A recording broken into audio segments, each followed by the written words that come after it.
In a country where the minimum wage is just 70,000 naira, but the houses in the capital city are skyrocketing, an apartment range from 1 million to 2 million. The question is, who are the people paying this rent and how are they coping?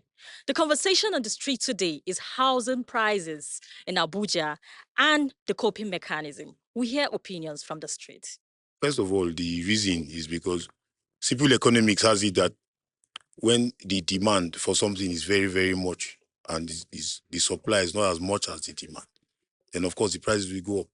You know, in Abuja, for instance, in this place, is supposed to be a satellite town. The influx of people into this area is so tremendous. And the houses there are not really enough. As a tenant, it's been a great increase from where I came in initially.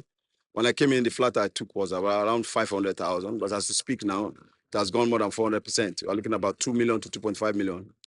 My dear, it's not fair because this year now he's making 3 times and my landlord is increasing my rent. Last year was 170,000 naira. Recently, this year is 210 now I'm paying now. Annum I pay 45,000 for one room. I understand, but they have increased it to aside to 80, to 150. For instance, a room in this part of the town, this satellite, a room which we call a studio room that has a kitchen and a convenience, goes for as high as 700, between 700 and 1 million naira.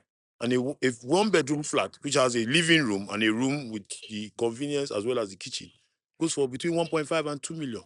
Then a two-bedroom flat here, landlords ask for as much as 2.5 to 3 million. And so on and so forth for bigger houses.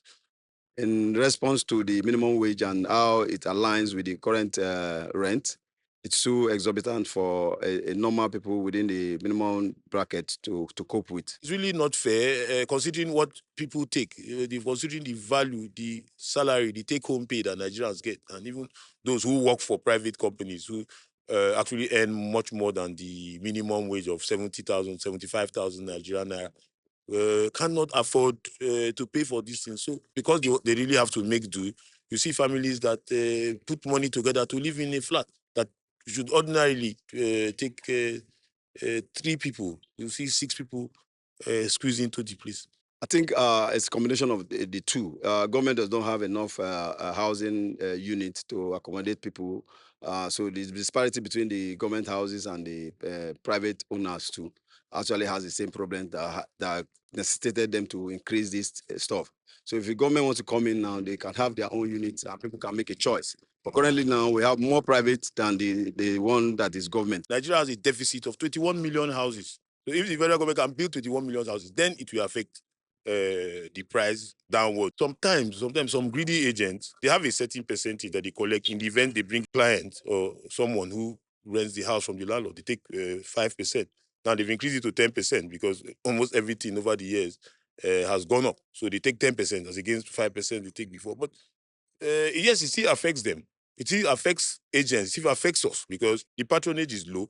So if 3 years ago, you could rent out 4, 5 houses or sell 4, 5 houses, you get more money than now that in a week, you might just be able to rent one house. And secondly, it's difficult again because the lawyers have decided to double, they've left litigation and have started doubling into agency because the money is more. So they'll say, I'm the lawyer. The lawyer will ask the tenant to pay a percentage. And when he pays that percentage, he might not have anything again. At least let them help us cover risk. At least let them help us increase our minimum wages because when I'm working, how much are they paying me? And expenses are collecting the whole money. Every day may end up holding some people money because you don't meet up for many things. So what people do is that they move outskirts, they move further down, further inside, perhaps towards the border states, you know, like Nasarawa State, like Ogun State, to live because you can't live close to town. Tenants don't have any choice than to get a affordable rent to get. So now we are even extending to Jikwe, which is a neighboring place from here too. But I think that one too now, the price difference is not much. So government has to do a lot to actually help us to see how we can get out of this situation.